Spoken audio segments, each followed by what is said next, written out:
And there's probably no need to read the electronic or the statement. Okay. Welcome everybody to the March 17th committee meeting. Start with introductions. Ryan Mickles, TJPDC.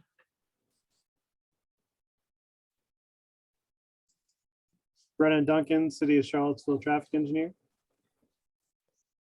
Chuck Proctor, Culpeper District, VDOT Planning.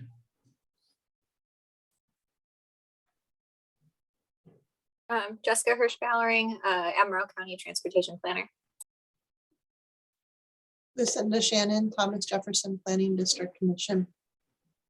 Sarah Pennington with Rideshare in the TJPDC. Sandy with the TJPDC. John Blecek, VDOT Central Office.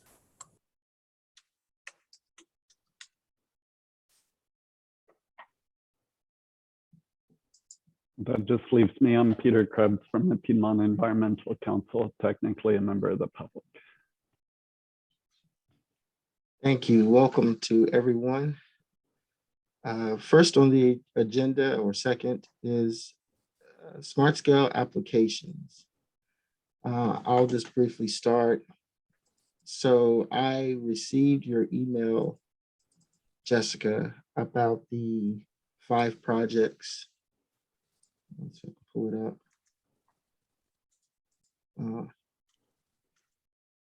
US 250 Rolkin Road pedestrian improvements. US 250 Peter Jefferson Parkway intersection improvements and access management. US 250 Louisa Road Route 22 intersection improvements. US 250 Milton Road intersection improvements. And US 250 Old Garth Canterbury intersection improvements. Were those the projects that you wanted submitted, or the county wanted submitted into Smart Scale? Yes, that's right. And Chuck, I realized I forgot to CC you on that, so I'm gonna go ahead and do that right now. I got the one, I got the email. Oh, perfect, great. So Even I've better. already forwarded up to Daniel so they can start working on the pipeline projects. I'm just not sure for the Canterbury 250 Old Garth Road what we're doing. Neither are we. And I think we're just waiting to hear. I think Kevin has been working with Troy and with the gas station owner directly to get a little bit more information. I think that's why we're requesting the 5 pre-applications. We just weren't sure if the details for that project were going to come together, and for some reason the details from some other project were going to fall apart, then we would have, the ability to still submit for. But as I told Sandy and Ryan, we don't, if that is not within the PDC's bandwidth, we don't have to submit all 5. That Old Garth Canterbury one is our lowest priority. Yeah, the other 4 are going to be pretty straightforward. We've got enough information from the survey and the sketches that we've already got that we can put together the pre-applications pretty easily and then flush those out between pre-app and final app. I just don't know. That one's the only one I mean, there's so many options there that I don't know what the end result's going to be. And so it's hard to scope something like that. Yeah, and I think the other concern we had was for those pipeline projects, East out 250 at Milton and the other one, we in Louisa, we were concerned that until we had seen, and we still haven't had a chance to fully review the modeling data from Zach, until we have a chance to review that. I think Kevin just wasn't sure if that was going to be a good option. Yeah, I mean, like for that one, the roundabout I think is going to be fine. The other intersection, there's not a lot we can do there because of the way it's configured, and the biggest issue is the capacity of 250 itself is more the issue than anything else. And unless we address that, we can make all the improvements we want at those intersections, but if the queue backs up from the 64 all the way to that those intersections, nothing we do is going to really fix that. Especially in the peak periods. In the off-peak periods, either they'll all work fine. It's just how do we manage the traffic in the peak periods? This is going to be the bigger issue. So are you talking about like a potential widening project of 250? Is that what you're saying would be a? I mean, we didn't look at that as part of the study, but the queuing from the interchange has backed up through that. I mean, it's been long queues out there for years. It's not something that's new. I know one of the guys from the development out there to the east basically said, oh, the queue backs up, and Kevin even said it backs up for a mile or more. And I know. It backs up through the residency access point and all the way through those intersections. It's like basically bumper to bumper traffic during the morning peak hour coming into town, just because of the issues at the interchange. Hopefully the DDI will address a lot of that and will allow for it to flow much better. But you still have three major 2-lane roads entering at one intersection, or basically two intersections, but they still have to all get on 250. And there's just not that much capacity on 250 to carry that much traffic. And that's more the issue than anything else. So, I mean, these will address the intersections, but the larger issue is something that's going to have to be dealt with. And I don't know how we'd even pay for something like that, because the south side of the road is in viewshed of Monticello, and I think Monticello actually controls some of the property on the south side. And on the north side, we could go, but the topography is such that it would be a lot of cut and retaining walls and stuff. But that's where the original plan showed 4-lane and all the way through that section that we did back in like the early 2000s. But I mean, when we do the modeling for the long range plan, we may get more information about that and we can see what the forecast is. But I think even the last time we did the model for the last round, that section of road is over capacity.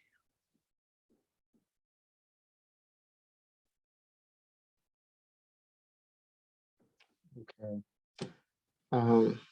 So for that US 250 Milton Road intersection improvements, I'm just going to put in the roundabout improvement. There are no other improvements slated for that project. You know, you've got the westbound CFI on the 22 intersection. There's two projects there. They're separate projects. One's at North Milton Road, 729 and 250. The other one's at 22 and 250. Right. And that's the partial CFI. So you're doing those as two different applications? Yes. Okay.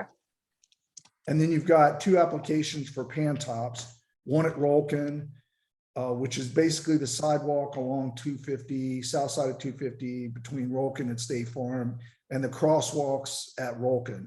And then the other one is Peter Jefferson Parkway, which they're doing both the right turn lane and the through cut, and closing the crossover at the median at the hotel. And they're putting in the park and ride lot in that northwest quadrant. And Jessica, just so you all can kind of keep this in mind, I don't think Ryan and I talked about it. I don't think the pre-applications are going to be a capacity issue to get those in. It might come up during the application, so we might just need to have you all supporting the development of applications at that point. But one thing Ryan and I talked about, and Brennan, if you have any feedback for the city as well, is once we get through the pre-applications and get those submitted, we're going to immediately start collecting some of that economic development data, because that ended up taking a really long time to get from Charlottesville and Albemarle, just to get all that collected. So the goal would be that by the time the application portal opens again on June 1, that's when it opens again, right, Chuck? It's going to open as quickly as we can turn the applications around. Okay. So the goal it's going to be basically varying depending on the application. Okay. Well, hopefully the goal would be by June 1 that we would have the majority of the information that we need, other than what we're waiting on from VDOT to provide, so we can go ahead and work on that over, a longer period of time, and not, and hopefully not wait until, the day of the applications are due to get those submitted, since we ran into some technical issues last time. Yeah, I think we've already reached out to our planning folks to start getting all the economic development stuff since we only have one project and we know what we're doing, or know at least where it is. Sure. Great. Well, that's all that I have. Brennan, I don't know if you have more of an update. Sure. So we're continuing. We do have EPR under contract now to kind of go through and do a quick design with a couple of public meetings.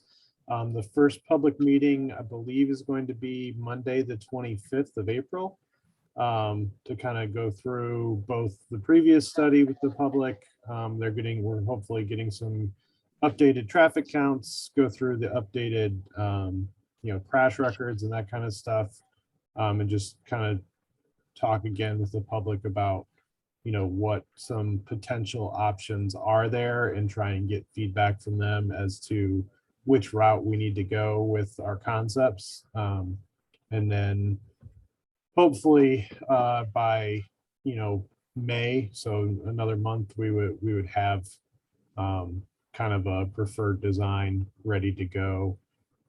We may, depending on what that is, and again the time frame, we may try and even do a pilot of some sort for it, but that's still up in the air.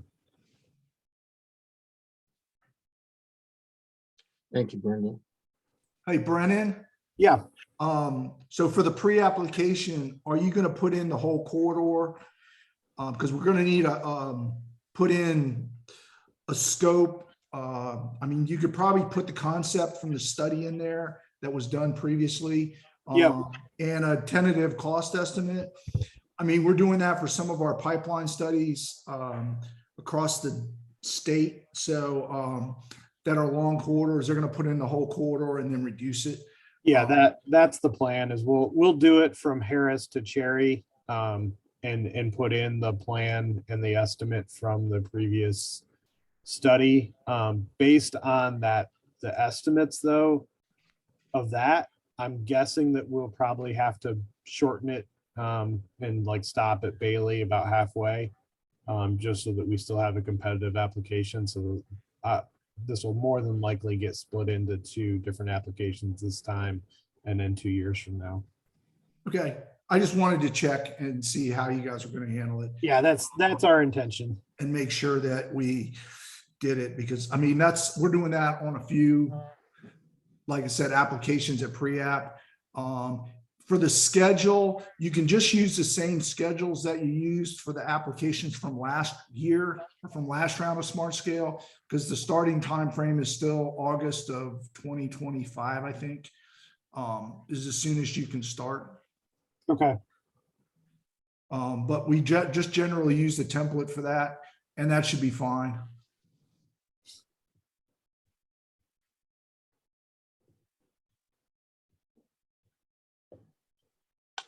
Okay, Jessica, I don't know if you have anything more for Albemarle County. No, I mean, we're submitting the other 4 pre-applications that were described in the meeting that you guys held. Thanks again for doing that. But yeah, no updates on those. Those are about the same as we presented them previously. I have another question for Brennan and Jessica. Do you all have a date to get resolutions of support from your governing bodies for Smart Scale already? And my other question is, should we plan to also ask for resolutions at that same meeting? We had talked about it in our meeting with the consultant as far as getting it on the schedule. I don't remember exactly what those dates were. I think it was like May. It was in May. It was either May 10th or May 24th. That we've got 2 meetings. I think we were going to shoot for the the May 10th one, and then if it had to get pushed back or if it needed 2 readings or something, that we would have the May 24th as kind of a backup. Would it make sense for us to try to get the MPO's projects on that same meeting schedule, Brenna? It probably would, yeah. Okay. They can just approve all of them at one time. Can you make sure that you're coordinating with us then? I will, yes, I will try and Thank you. remember to do that. Thank you. We have the resolutions for June 15th. Okay. And same thing, Jessica, should we try to, yeah, okay. I've already got you guys on the agenda, so you're Oh. all set. Thank you. Yeah. Great. Do you need anything from us or you've got it taken care of? I'll pull together all the materials much closer to the date and I'll send them Okay. your way for review. But I Okay. don't think I'll need anything from you. Great. Sounds good. Thank you.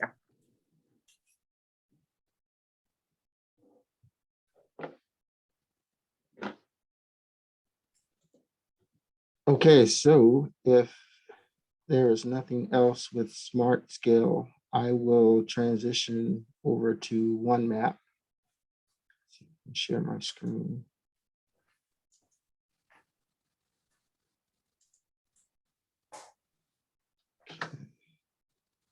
So can everybody see my screen that has the OneMap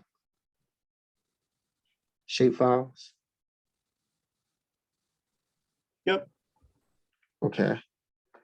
So thank you, Jessica and Albemarle County for sending me that information. I did have a chance to look at the attribute tables. And I noticed that there were, and this may be more of a question, I guess, for maybe Daniel and O'Brien Becker, but I noticed that there were a lot of null values in the attribute table. Some columns had maybe 10, 20 entries, and then the rest were null values. I just wanted to sort of confirm that these are actual null values, that there's no data in them. But yeah, I've just made a note here of just that there were many categories that just many columns missing data.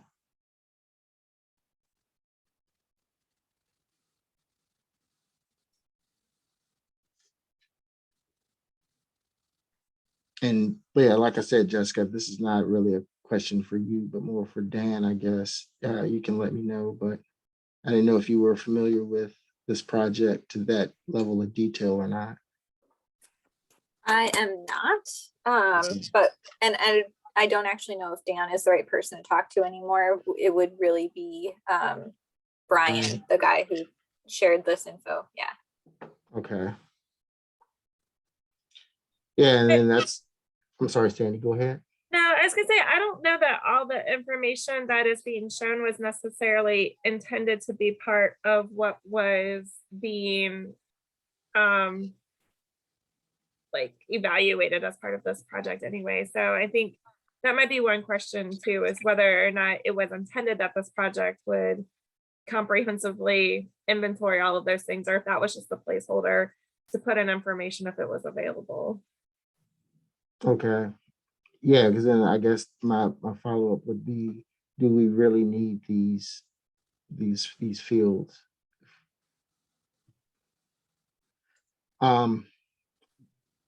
Brennan, and you may not be the contact for the city, but I wanted to know if you and maybe Chris had a chance to sit down and talk about your piece of the OneMap project. I have no idea even what it is at this point. I've kind of gotten thrown in to this committee and in the bike ped stuff in general. So Chris probably has a lot more information on it than I do. Okay.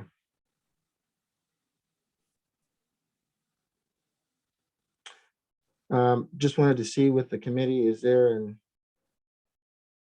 a timeline or a schedule, at least tentatively, that you all had for this?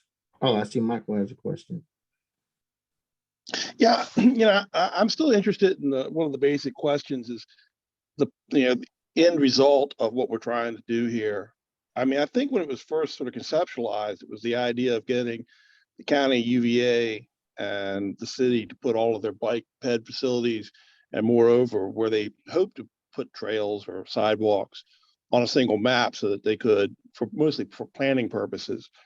I know that there was the larger aspiration of using this as sort of a tool for the general public, maybe to navigate as they go around, in the development areas. Should we, as a group, go back to that lower goal and just try and get the data on there and use it for planning purposes, and not try and create this, the public facing aspect of it? I mean, I'm just thinking maybe it seems like that's part of why the project may have dragged out for a long time, because of a concern that the public would see something and that could create controversy, or that the public, the mechanisms to try and make it a public facing database. I think, Michael, to answer your question, I think that's one of the things that we would like to do, assuming that this work gets approved in the UPWP for FY23, is really spend some time having, a regularly meeting working group that's working through, sort of what does the work product look like, and what is it used for, and making some of those decisions. Ryan and I talked about how we think that probably what we need to do is come up with a kind of a flow chart of where our critical decision points are, and one of those might be what is the goal, at least for this phase of the project, and that will help us determine what the next step is to move forward to completion, and what the end goal product is going to be. And again, maybe for now it's something more internally that can be used for coordination and planning purposes. And then maybe, once we get that underway, we can consider whether or not there's another phase or something like that. But I think we want to spend some time not just getting the data and getting the map, but really thinking through how it will be used and who's going to be using it and who the key audience is for it. Also considering that we're all public agencies, so any information we, assemble, any information that we have is, available to the public upon request. So I mean, I think, we can make it public facing or not public facing, but if requested, there's still always that consideration that it could be made available to the public. Yeah, that makes a lot of that makes good sense, Sandy. I appreciate that idea of, having a decision tree and making those decisions. And of course, I completely agree with you about FOIA. I just meant sort of the aspirations of the project more than, because it seemed when we got to that higher aspiration of trying to make this a public facing kind of document, that sort of created a lot of concerns. So I think that kind of comes back to Ryan's question about what kind of data fields do you kick out now? I would say don't kick out anything now until you've sort of made some of those decisions of what's important.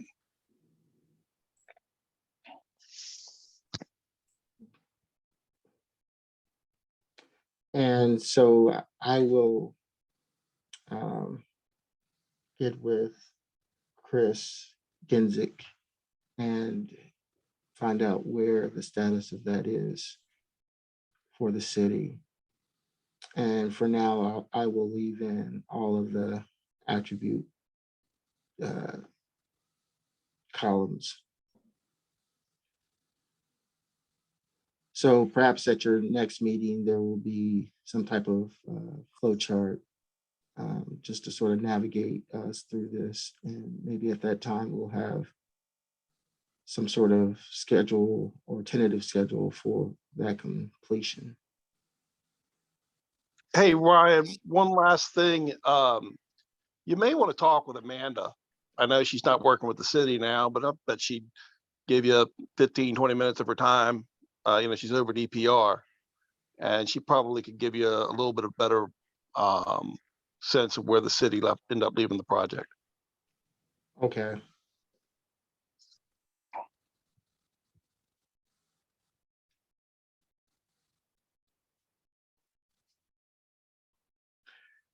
Agenda item number 4. I'm glad Sarah is here, but there's a National Bike Month coming up May. And the idea is, or the discussion, I guess, is does the committee want to share ideas and discuss potential activities for that month? Sarah, if you would like to expound on that, please feel free to jump in.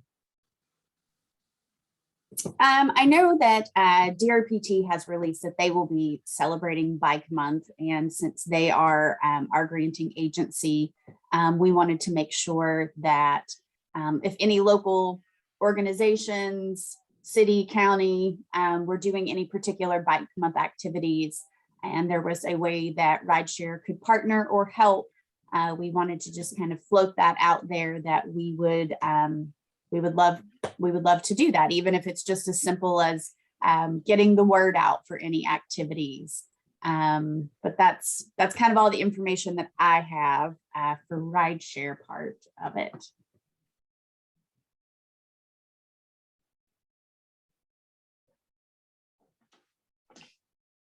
So Sarah, are you asking right now if anybody has Bike Month activities plans? Is that?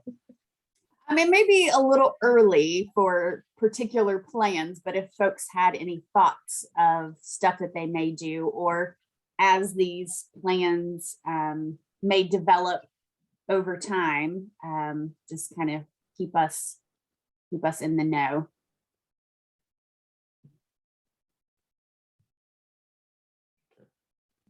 One of the interesting things with the DRPT grants that we have as a commuter assistance program is that most of our activities that we use our funding for has to be around commuting. However, we can promote, like cross promote what others are doing and share that information, and that still stays within the bounds. We just can't necessarily come up with a big flashy program if it's not commute focused. So this kind of gives us a little bit of a loophole to help support other programs that are happening.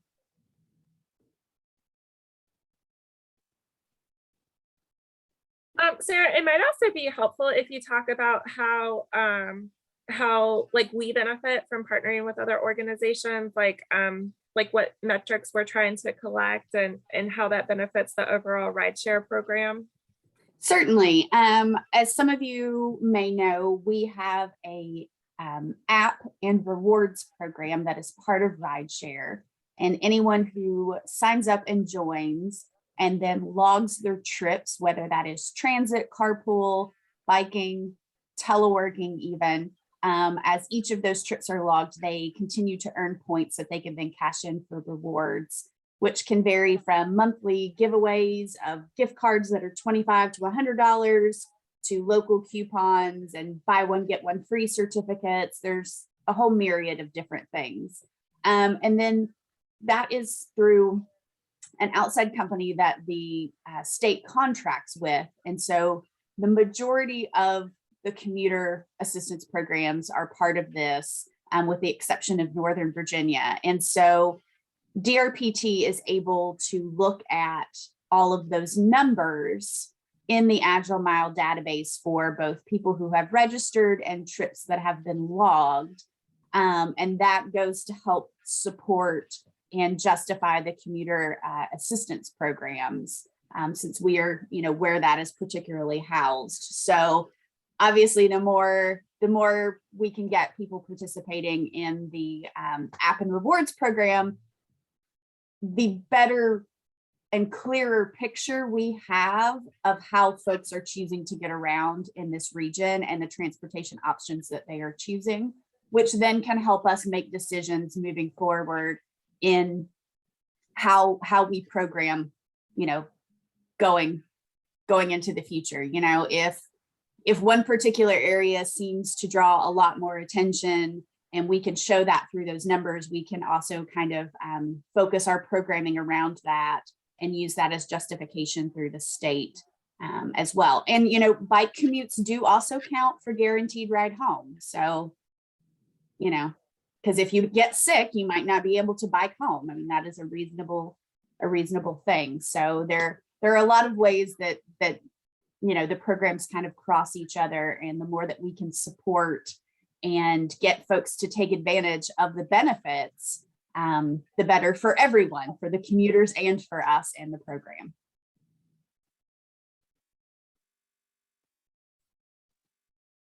And just real quick, in addition to Bike Month, Rideshare usually also does a clean commute promotion, which coincides nicely because biking is an extremely clean commute.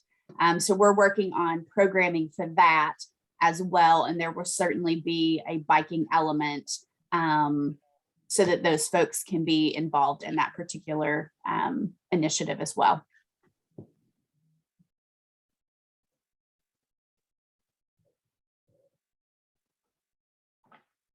Thank you, Sarah.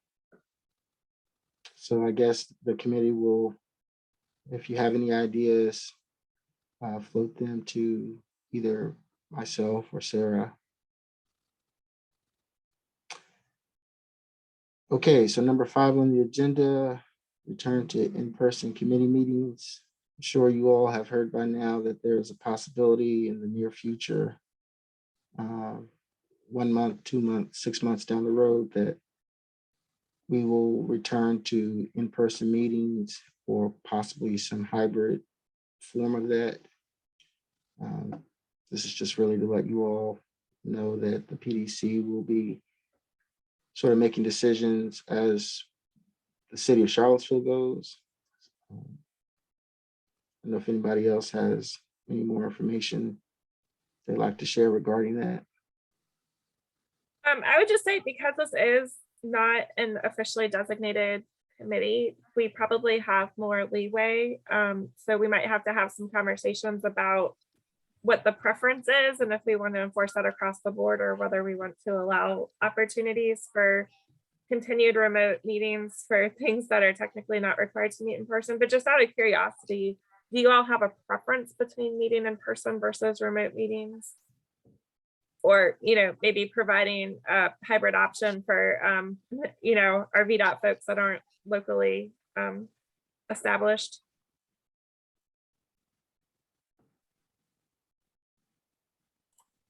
I think it's always easier to meet virtually, save the trip. Yeah, I would definitely agree. For me, it's, I mean, my late, especially like late meetings. I know the CTAC committee meeting I missed last night, but yeah, those meetings I'd get home at almost midnight.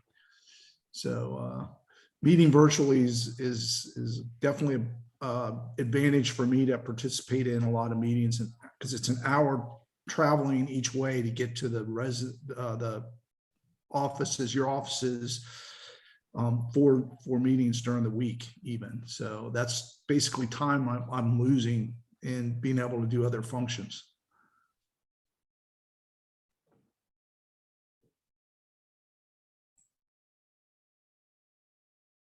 Yeah, so it sounds like that for this committee, the preference probably would be to continue to meet virtually. Anybody else have anything to say about the virtual meeting for this committee? Okay, we'll make note of that, and we'll inform the powers that be on roughly what this committee has talked about regarding that.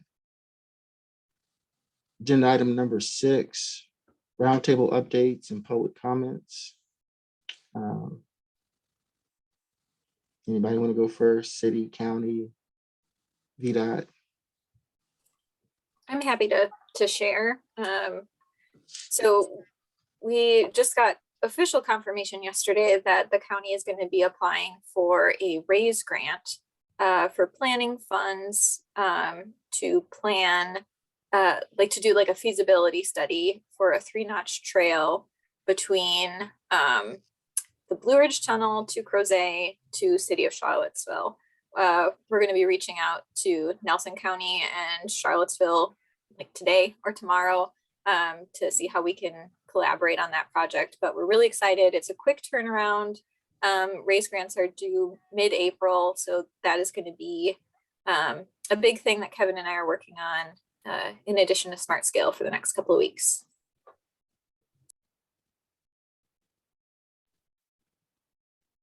Do you need anything like letters of support from, well, we probably can't get them from the MPO. We could get them from the PDC potentially.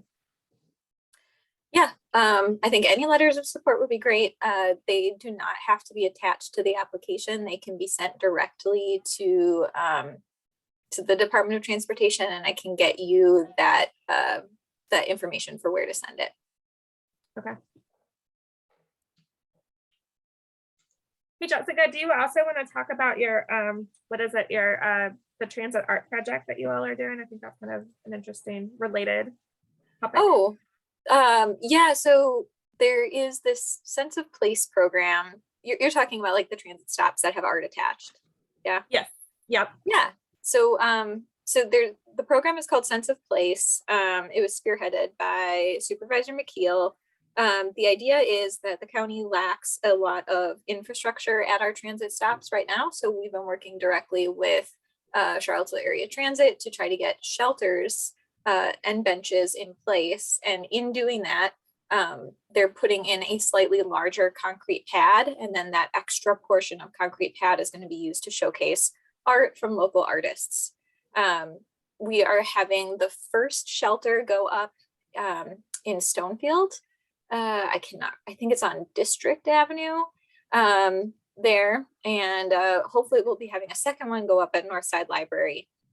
This whole process ends up taking a very long time for not entirely clear reasons, but these two have been in the works for a little while. We're organizing our processes, and hopefully future ones will go in a little bit more easily.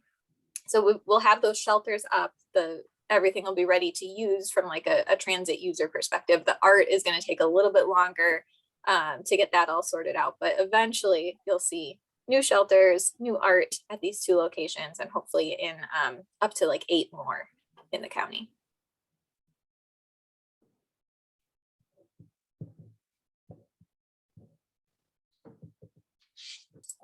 Happy to take any questions if anybody has any, but other than that, that's all of our county updates. Thanks, Jessica. Brendan or Chuck? I don't have anything at this time. Okay. Yeah, I think you got most of my stuff. I'm Smart Scale and Pipeline pretty much full time at the moment. But I know we met with the county on their raise grant that they're working on. So hopefully that'll produce. I know that's been something that's been in the works for a number of years now. It's just getting funding for it and getting support for it and all that stuff. So hopefully this will work out for that project. I can jump back in with I wanted to respond to Peter's question in the chat. You're asking what would be the outcomes of the study if it's funded by RAISE? Yeah, so like, I guess what I'm trying to figure out is what degree of resolution we're looking for. So right now we don't even have a corridor. So is it meant to yield a corridor? Is it meant to yield an alignment or designed projects within that, or some combination of those? All of the above. So the hope is that we would get a consultant in place to do a feasibility study to identify a couple of alignments, bring those to the public, get public feedback, choose a preferred alignment, and then from there take us to 60% design on the entire alignment. And additionally, we would like the consultant to identify and prioritize some chunks of that design that would have independent utility, so we can start breaking down how we're going to get that construction funding. That does sound like a lot. And part of the reason we're asking for so much is because raise grants now have a minimum amount of money that you can request. You have to request at least $1 million. So we're thinking that sounds like something that can be done for $1 million. Awesome, thank you. And just a quick note on the Jefferson area bike ped plan, had to put that thick line somewhere because it is a spatially specific map. So the decision was made to put that line on 250. That doesn't necessarily mean that's where it has to go, but that's a reasonable starting place. Great, thanks. And we're also working really closely with the Rivanna Trails Foundation and their 3-Notch Trail Working Group. But Peter, if you wanted to reach out and help support the effort, we'd appreciate that. Okay, I was saving this for public comment, but I'm also Vice President of the Virginia Trails Alliance, and Kat Anthony, who is the director of the Virginia Capitol Trail, is the president. Would it be helpful to have letters of support from either of those two entities, either the Virginia Trails Alliance or the Virginia Capitol Trail? I think letters of support from both would be great. And Peter, I have your phone number, so I'll probably reach out to you after this meeting. Great, thank you. Jessica, have you guys also reached out to Waynesboro or the Central Shenandoah PDC? They were doing a regional trails program too, just to make sure that kind of you're all sort of staying in communication as you're talking about the greater trail throughout the region. Yeah, no, thanks for the advice. I have not. I know Kevin has connections to the CSPDC, so I will check in with him about that. Thank you. Yeah, no problem.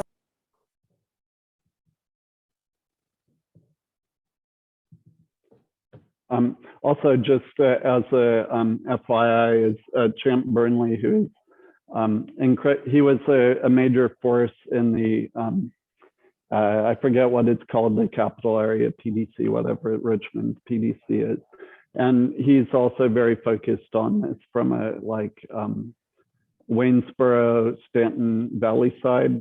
So he's talking to their PDC. So this isn't going to be a surprise, I don't think, for anybody. And then actually one other question I'll ask the whole group, because I know you guys have all had so much great experience and maybe you can offer some input here. Looking for recommendations on consultants who have historically worked on big shared use path projects like this, at least for this early stage where we're just trying to get a cost estimate for what this kind of work would cost. Does anyone know any consultants that do this work really well? I don't know off the top of my head, but I think you could reach out to the Richmond MPO, where they plan RVA. I would see if you could get in touch with Chet Parsons. I can chime in and just tell you who did certain things if you want to look at the plans. That'd be great. Yeah. So WRA did the Fall Line Trail. Whitman Reckard, I think, is, I don't know what WRA stands for. That's correct. And VHB did the Fall Line Trail feasibility study. That's on the VDOT website if you want to look at that. That is just a rail trail, so it's a little bit different. It's not like going out on a new alignment and finding things. What else? Birthplace of America Trail, I think you'll find on the VDOT website. Michael Baker did that.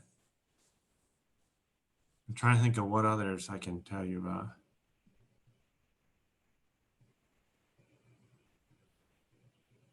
I think those are the main.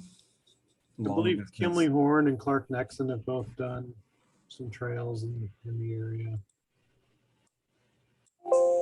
Yeah, and I think Michael Baker's also doing Valley to Valley if you want to. I don't think that's released yet, but.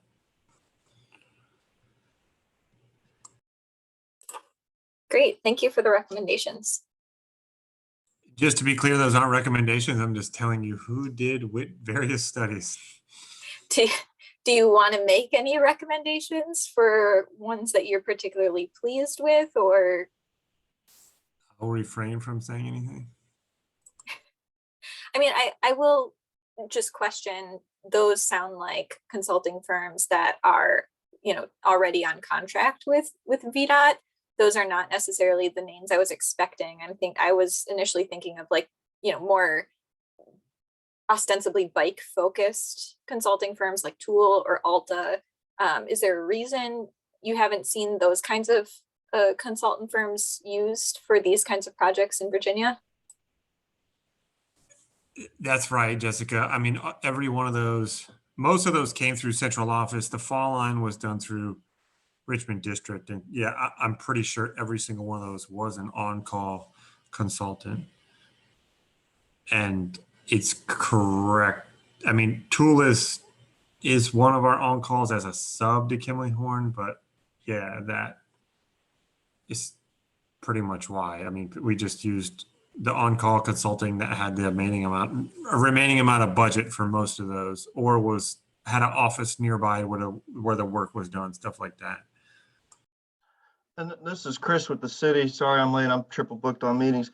That might be, do you want a firm that leans more heavily into engineering than planning to make sure you're getting a realistic feasibility study? Because I've had a few firms that are really great at landscape architecture, planning, and that kind of thing, but don't have the civil engineering type capacity to really say that it's realistic. And if the point of the plan is we want to make sure this is a realistic, and you're dealing with creek crossings or whatever per each route, that might be one thing to consider when we pick one is, do they have the traffic engineering and civil engineering side that can really back that up?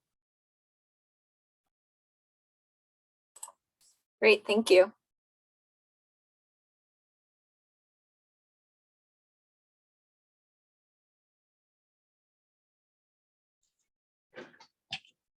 Okay, next on the agenda, bike and pedestrian related comments, concerns from the public. Does anyone have anything?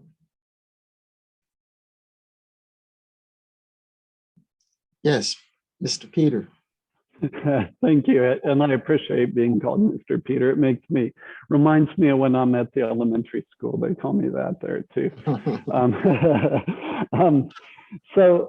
I guess the only sort of question comment would be that next week, the policy board is presumably going to make some kind of decision about the Rivanna River crossing. And I would suggest that it would be super clear, made super clear to them what is being asked of them, because they, this is just my own observation, it seems they got a bit afraid of making a decision that they would regret or might have to change, or, and not be able to, or whatever. And personally, I think they were being a little bit over concerned about that. So if I'm correct, and I guess I would just recommend determine what is needed for the pre-application and what is needed for the actual application without having to go to them again, and ask them to give you that. So like when they get into like questions of cable stayed or steel stayed arch bridges, that's a level of specificity the policy board never gives for any of their other smart scale projects. And I don't know that you guys need to do that. The alignment, yes, you do need to do that, but I'll observe that City Council approved a smart scale project for, for Preston, that all it says is we're going to do something with that intersection. So see if it's possible to limit the questions, and that I would guess that would be an alignment and a preferred approach to design. And don't try to have them be engineers or make calculations of flood zones down to the foot or whatever. Simply an observation. That's all I have. Thank you. Thanks, Peter. I think we were trying to stay out of the details and get feedback on, preferred alignment. These are all the things that might need to be considered as far as choosing one alignment over the other. And then the reason the type of bridge is important is because that will inform the cost estimate to a certain extent. I think what's hard is we have a certain level of information, but we don't have precise information. And some people, I think smart scale is sort of a hard concept because on one hand, it feels like this has been a very technical analysis. And then on the other hand, it's still very much in a conceptual phase. So I think this is just a particularly difficult project because people care so much about it. 100%, yeah, and only trying to limit the number of dimensions of decision making. That's all I would suggest. It's probably going to be at least 2 or 3 layers of dimensions, but Sure. keeping it to a minimum. Yeah, that makes sense. Thank you.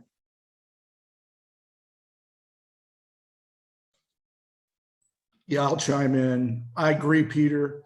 The bottom line is the aesthetics. What kind of bridge do we want? And that's going to drive the cost. If we want to go with a low estimate, then we're going to get the least expensive bridge. If we want something else, then we need to figure out what that's going to cost. So, and put it into the estimate because we can't necessarily go back and get that much more money.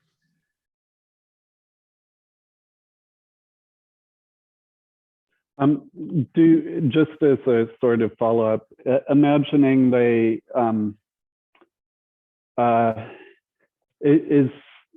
if they propose a expensive bridge in a expensive location, I'll just say it that way. Are they able to know just how expensive that is going to be before the pre-application even happens?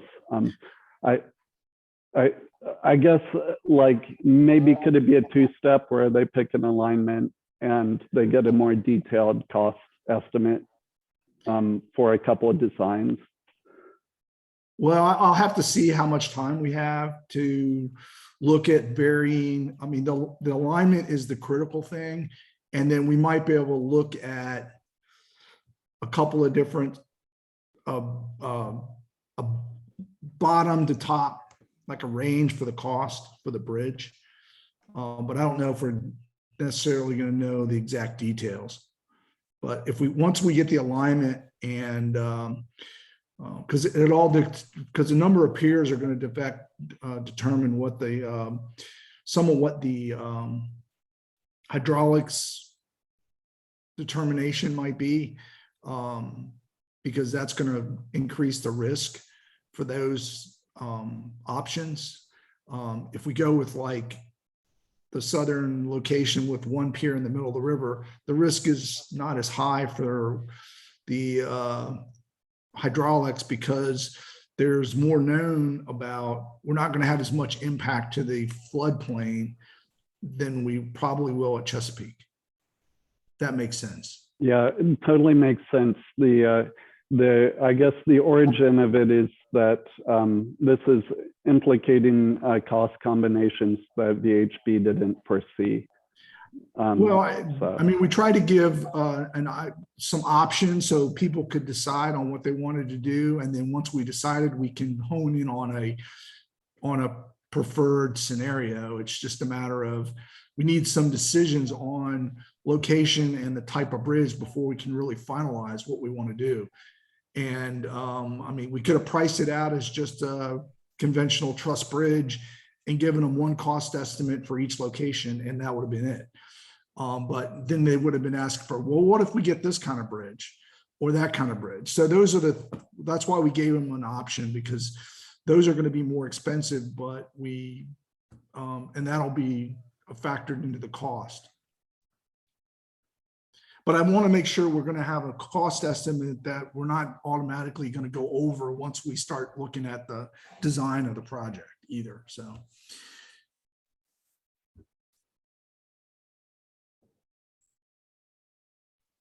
Yeah, I think Chuck, I think maybe one of the things we really, and maybe Peter, this is what's getting to, I think the more clearly we can respond to those questions about the price impacts, even if we don't have precise answers, but the clearer we can be about how we have to choose an option to move forward with the application, And then there may or may not be opportunity to alter a design at a later date, but we need to use the best information we have if we want this project to be able to move forward. I think we just need to be really clear and manage expectations and give them, you know, clearly what the decision alternative is, and set the stage for the worst case scenario is once we make this decision, we won't be able to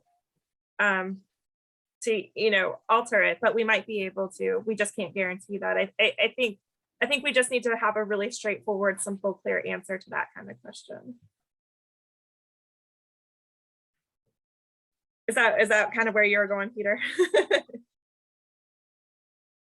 Yes, exactly. And I mean, and sadly, it isn't super like clear. There's nothing that you all can do to make it super clear.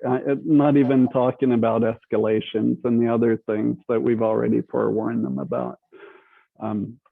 So, you know, it's a good process. I'm really happy that it's gone this way, and it's better that they're participating as actively on this project. Maybe the other smart scale projects would have better results if they follow those as closely too, but this one's hard, and just thank you all for the work you're putting in. Thank you, Peter. It's been fun and challenging, and lots of things all wrapped up in one. It sounds like actually Brennan's doing a mini version of it for the Fifth Street corridor project too. So, you know, you definitely don't want to make this decision and regret it later. So it's good to collect this information early.